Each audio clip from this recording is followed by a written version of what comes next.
Hey everyone, it's Melissa and Bridget over at Wispy Traveler. If you like what you hear today, hit a thumbs up, hit subscribe if you haven't already. If our content's not for you, hit that double thumbs down. Now on to the book. The Whole Story of the Doughnut by Pat Miller, illustrated by Vincent Kirsch. Few remember the master mariner, Hansen Crockett Gregory, though he was bold and brave and bright.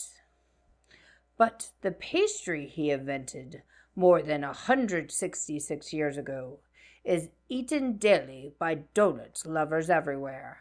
This is his story. In 1844, Hansen Gregory was just 13 when he went to sea.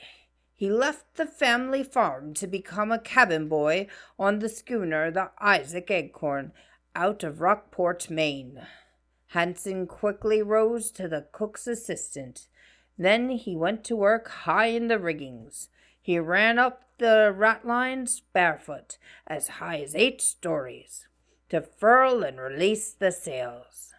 He could steer a ship over trackless waves by sun and sail. By 19, Hansen was captain of the cargo schooner Hardscrabble, tall with canvas stretched to the wind. In a few more years, Captain Gregory raced his cargo from Maine to California as the commander of a clipper, the fastest ship on any ocean.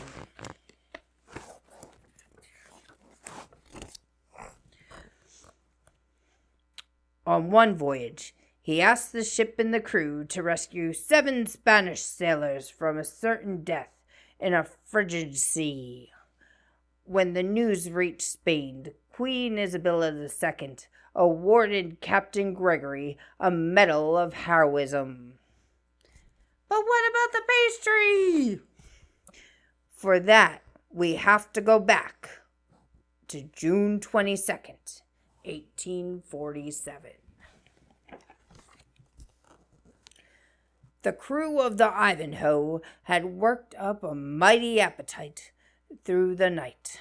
The sun was barely up as 16-year-old Hansen and the cook prepared breakfast. It would be the same coffee and fried cake they served most mornings on the Ivanhoe. The cook tossed the wood into the belly of the cast-iron stove, heating up the cauldron of lard. Hansen formed balls of the sweetened dough. Both men stood on spread legs as the cramped galley lurched with the ship. Pans clanged overhead. The aroma of browning sugar rose as the cook dropped the first blobs of dough.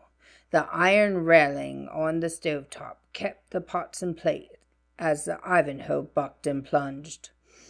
When the cakes were fried, Hansen dumped them out on the dining room table.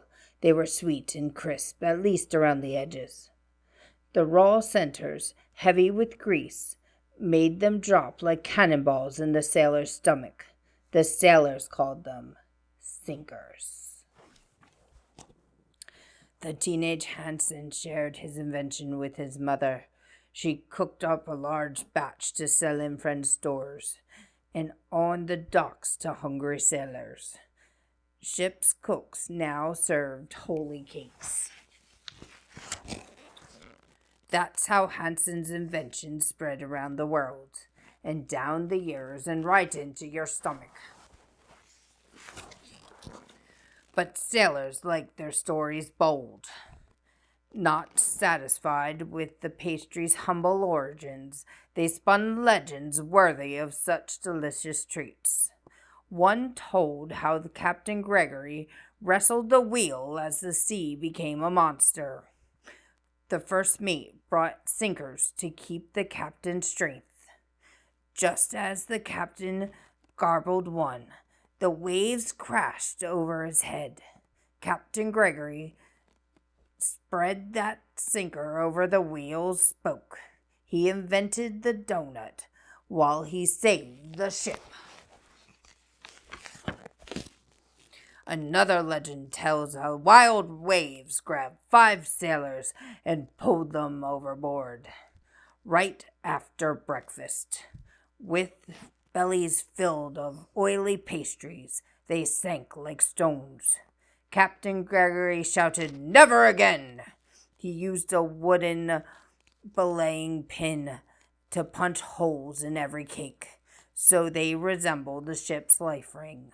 No sailor has since been drowned by his breakfast. Interviewed in 1916 for the Patriot Ledger, Captain Gregory seemed amused at all the fuss over his invention 69 years before. He laughed as he teased the reporter that he had invented the first hole ever seen by mortal eyes. When the reporter asked if he was pleased with his invention, Captain Gregory replied, "Well, sir, those doughnuts were the finest I've ever tasted.